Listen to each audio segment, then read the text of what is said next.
think another thing is, we used to, like, do you remember back in the day, like, if you had something, not saying you don't have it, but you used to shy away from the public with it, knowing, like, you didn't work for it. So, like, I've got a Rolex, but when you're taking pictures, you take a picture, you're calm and collected. But now, it's like, more public. The other lifestyle, the criminal lifestyle, is more public than the other lifestyle. But then we used to hide, not hide, but we used to be more like more calmer with it. Like, yo, bruv, I got all these jewels and stuff, but I know I didn't really work for it. So it's more of a case now that because you're not on the road and you're legit now, don't the rules change a bit? So for instance, when you're on the road, I think you're more likely for someone to get at you because we're all in the same thing. Whereas when someone's doing a legit business now, it's almost like, even if someone was going to try and take something off you, it's more like now he's a working man. It's not, you're not part of that life. I don't have to explain it, but you're not more. No, but the villains don't care, bro. Yeah, the villains don't care. Yeah. They'll just see a rollie on your wrist. They just see a rollie on your wrist. They don't know if you work for it. Back then it was a case of, if you go and commit, okay, like now, when you do an F, you're going to go and buy something. Are you taking a picture where you're buying it? Now they are. Yeah, of course. They're done now. So I started realizing some of these things. So not saying one thing made me start. There's a bunch of little things that make you start. Hang on, how's man making that public? Soon enough, things are gonna blow up. You gotta make decisions to not. Do you get it? You gotta know when to like step something out and say, boy, you know what? I'm not trying to catch a 6 because we're now taking extra pictures. You made a point now, but you made a point of stepping out of the game. But how come you still got friends who are still in the game? Because and if you was a good friend, you would have brought them out. Why haven't you brought them out? No, you can't. Wait, no, I can step into this one. No, Gabriel. 8,000 people, and you couldn't be one of them guys to come and visit. I can actually step into this one. You know what it is here? Because we've got the mutuals. We have a lot of friends. Yeah, we've got, yeah, fam. No, Gabriel. You want to tell me that you ish with Gabriel, personality? no, Gabriel. You couldn't bring one of your good friends and say, listen, brother, Gabriel, I'm gonna come with me, man. Come with me, man. But wait. But it's not like I want to say it on camera, but I have and it didn't work. More than one. And I know in 2 months you're not gonna be there, or 3 months you're not gonna be there. Kind of give me a heads up. But I'm planning 3 months with you, and then you're not there, and then I go, it's happened. Them man don't like no money. It's not everyone that can say, you know what, I'm out of the game, I'm gonna get. And the thing is, them men are still going in and out till today. No one cares. It's hard for you to say, I'm on my own. I knew I was alone. Like, I knew the grind was by myself, but I grew up grinding by myself. It was never a case of, oh, I gotta go and hustle with 20 man. If I need a link, I gotta go find the link to make that shit happen. Do you understand? So now I'm working, but I'm working for a bigger purpose. If I was working by myself and I didn't have a family, there's a lot of chances that people can come in because it's only me. But I got a family. I got to think about other people now. You mentioned the family, and I think you mentioned how it kind of made you a bit more stable. Like it's sort of you know they say fire ballet. You know what I mean? It's made you calm down a bit.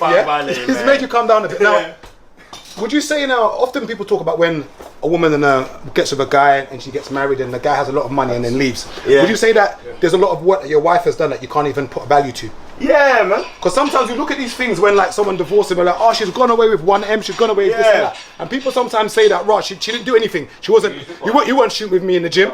But would you say that there's some things that your woman has done that you can't even quantify? Yeah, because what she's very understanding. Because what you got to understand, what for me, my missus' father's a businessman. He owns Agege bread. Yeah, so my missus' dad owns Agege bread, the one in Deptford. You understand? So he owns that. So she grew up in seeing my dad work hard, trying to provide for the family. So she's understanding to the process. The transition of, yo, this is how it's going to have to be for these couple of months. And then this is going to happen. And working together. She's also an entrepreneur. She doesn't have a 9 to 5. So she's a businesswoman Monday to Sunday. Do you understand? So these things is something that someone that understands what you're about to do kind of aids, because they, even when you don't know, they've kind of got your back and they understand. They might not even say nothing, just nudge you, what's wrong with you? Shit, get out, like, and then you get married. And then you start having kids, and then you start seeing the bigger picture of things. Where my daughter's 5 in like August the 11th, so like 2 days from now, my daughter's gonna be 5. That's 5 years already. And in 5 years, I can't see the reason why I've made a bad choice. I'm very happy with my choices. Do you get it? So I think it's looking back and knowing my choices is paying off now. That's making me even happier. But I tell anyone, when you're initially going through it, you feel like, no, why the hell am I making £50 when my bedroom just bought the brand new bus down and I could literally get the flex of him and mass 10k. Yeah. You have to be a man. You have to, not saying you're not a man doing that, but you have to be a man and say, listen, big man, you looked in the mirror and said, I'm going left. Why are you going to now go the other way? Yeah. You're disappointing yourself.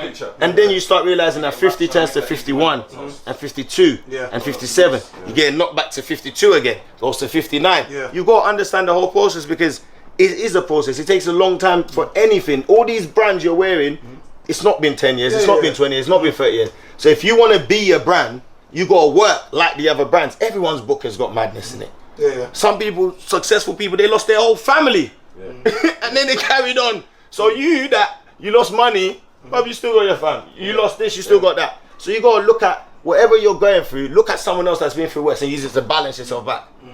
And that's kind of what I did constantly. I did public speaking, because it helped me and it helped others. And then I just came on social media. Yeah, I remember we did stuff. Okay. Then I just came on social media. I came on social media last year. And then I came back on this year because I felt like there's a point where I just want to give myself.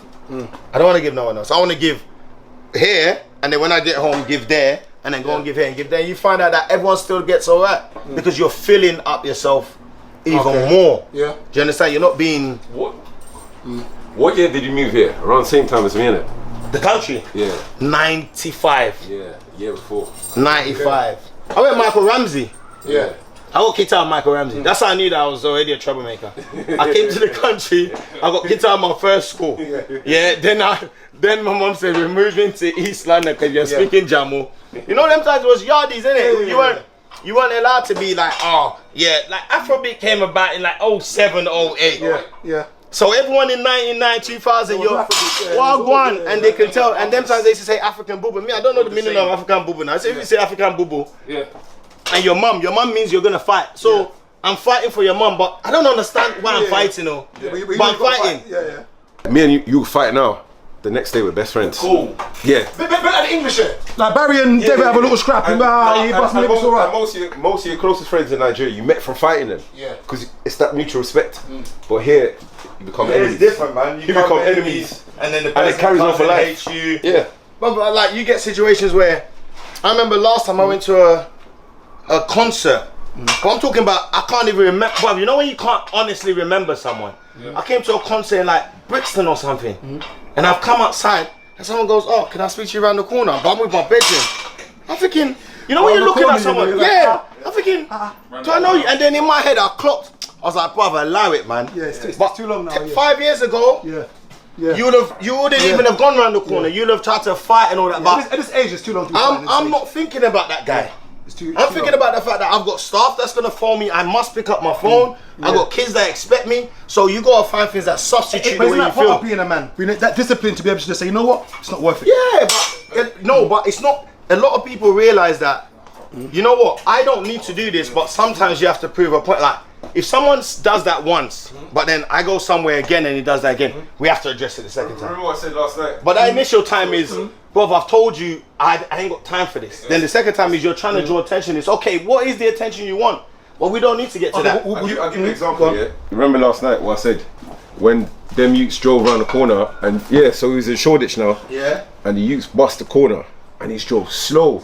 And he's creeping, looking, and we're looking, me, him, Marv, and who else was there? Richard. Yeah, and we was looking, and I said to him, right, if this was like 15 years ago and man did that and I was with my brethren, I said, right, you know what time it would have been? They would have started bussing. Because it wouldn't even it would have been act now, think later.